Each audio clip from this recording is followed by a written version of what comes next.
Hello, everyone. Welcome back to Heart Renderings. Today's prompt and story is Driving a Gravel Road, and this story was written by my friend Jovanna. I remember this curve ahead. Pops would always yell, "Hold on!" and pretend he was going to take the curve really fast. And my mom, so nervous, would pipe up, Jim, don't do it. Just go slow, please." She thought he'd do it, go fast, but he never did. We'd just sit in the back seat frozen, looking at them and looking down the steep hillside off to the right, where the car would tumble if we lost grip of that gravel road.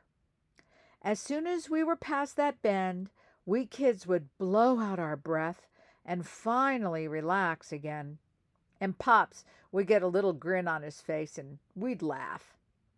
It was a long ride up the mountain, switchbacks, and one time there was a washout that almost made us turn back. But he got out and eyeballed it and reckoned we'd go through okay. So we did. The car was packed to the top, and a pile tied on the roof as well. Finally, we'd hit the top of the wooded road, breaking through to a clear patch of flat meadow, big enough for our two khaki army tents and a fire pit and stringing up a clothesline of sorts. We each had a job.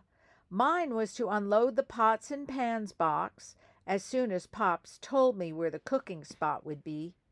Little Jimmy was too small to do much, so his job was to stay out of trouble.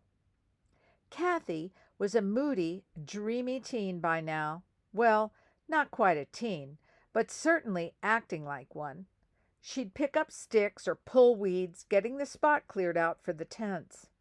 And Sue, she was the gopher bee, running back and forth, grabbing things as fast as Pops could ask for it, hatchet, bucket, tarp. She loved all the activity and doing things to help out. This was our spot, our family home away from home for all those years. The last time I came up, Pops was gray and weaker than he'd ever been, and Ma had died by then. I brought up tents and food and gear. Jimmy came too, to bring Pops up here one last time. The journey seemed long and felt like living an epilogue to a wonderful novel. As we went around the curve, I yelled out, "Hold on!" threatening to speed up, and Pops got a little grin on his face. And then he laughed and laughed until tears came down his face, and we all were crying. The end. Thank you for listening. Please tell your friends and subscribe.